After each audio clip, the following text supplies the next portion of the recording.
Welcome to the Prado Museum. We're here again a few moments before it opens to the public with our weekly sessions in English on the social media programming, a project that's supported by American Friends of the Prado Museum. And today we have a very special guest, Caroline Vout, Professor of Classics of Cambridge University, and she's our participating conferencee in our conference cycle of Francisco Calvo Serraller, which took place last night, and it's a series on the passions and the art. Yeah. And it's organized by the Fundación Amigos del Museo del Prado with the support of the Fundación Banco Santander. So thank you very much for your conference. It's super interesting yesterday. Pleasure. And you're part of a larger movement of bringing the classics to us as the public, and not only as a lecturer in Cambridge, but also as a curator of exhibits and publisher of books. That's right. The latest is Exposed. Yeah. The Greek and Roman Body, yeah, which has been translated to Spanish, which is Al Desnudo.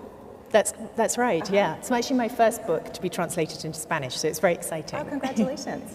But yes, I work very broadly on cultural history of Greece and Rome, but especially on art history. I'm really interested in thinking about objects like this and thinking about them not just art historically and what happened to them when they left the artist's studio and moved through time to wind up in the modern museum, but actually also about what they tell us about ancient lives, ancient attitudes to the body, ancient attitudes to power, for example.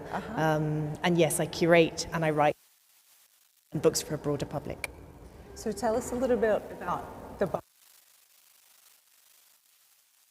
Help us understand this. Yeah, well, I mean, my latest book in some senses starts with sculpture, because when people think about ancient Greek and Romans, they think about the classical body, and bodies like this sort of thing over here that are beautiful, ideal, small genitals, very much kind of under control. Obviously in antiquity they would have had pigment on them, and that would have changed their relationship to life quite a lot. So female sculptures would have had maybe pink on the cheeks and gilding on the hair, and that would have changed the way in which you approach them and think about them as bodies. But my latest book really wants to kind of get behind that ideal and think about what the Greeks and Romans were like in reality, why they surrounded themselves with objects like this, and actually what that says about attitudes to risk, to longevity. They have far, far shorter lifespans on average from what we have today, attitudes to the body as shaped by the fact that they give their gods all of these different kinds of bodies. So that's really what I'm interested in. But I've also done a lot of work on this particular figure here. Tell us a little bit about Hadrian and Antinous. So Antinous is really fascinating from a historical perspective, because if you ask what this person did in antiquity, the answer is not very much at all. In fact, we know very little about him. He's born in the Greek East. The Emperor Hadrian decides that he is attracted to this figure. They travel around the empire together, and in mysterious circumstances by falling. Fine. Except that then what happens is within sort of what seems like minutes, sculptures of him start appearing all over the Roman Empire, from Egypt right through to the northern provinces. And provincial cities put his image on the back of their coins. And it seems as though there's something about his beauty, his youth as captured as he fell into that river at such a young age. It's kind of the James Dean effect, if you like, that makes him so fascinating. Right, and so he's always young and attractive. Forever and ever, yeah. And they tend, like this one, to not stare straight out at the viewer, but rather avoid the gaze and stare down to the floor. And that obviously then attracts the viewer's gaze and makes you want to kind of admire and adore. And as you do that, there's a moment when you think that you're looking at what it is that your Roman Emperor Hadrian feels and thinks when he's with the flesh and blood Antinous. So it's a really clever sort of story, and sculptures like this survive. They were displayed most normally without Hadrian next to them. They kind of with a friendly face in a way of Roman imperial power.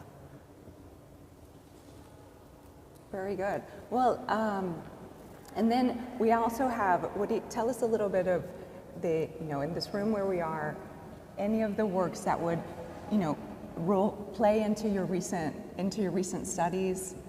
Well, I suppose all of them in some senses, but if we take this one, because she's the focal point of the room, a number of versions of the same statue survive from antiquity. And it depicts the mythological heroine, Ariadne, whom people might know from the Netflix series Chaos, which is on at the moment. And she's princess in Crete. And in this part of the story, she's asleep on a beach. Theseus has just abandoned her, and Dionysus, or Bacchus, the god of wine, is about to kind of appear. But what's wonderful about this is you get this scene in Roman painting on the walls of Pompeii, but you also get it in this sculptural form. And in sculpture, we as a viewer are being invited to kind of move around the object, and in doing that become, in a sense, the god Dionysus or the god Bacchus, as we kind of admire her body with him. And that sort of sense of a sculpture that invites us to participate in its story and, in a sense, direct the story ourselves, that's very typical of sculpture of this period, sculpture that's produced after about 300 BC and into the Roman period. Before that, in the 5th century BC, in classical Athens, sculptures tended to be much more like Antinous, to look away, to be in some sort of parallel universe, alternative universe, to be distant. Whereas by the time you get to this period, it's all about pushing at the relationship between marble and flesh, and actually wanting us, almost willing us, to treat the sculpture as though it were a real girl.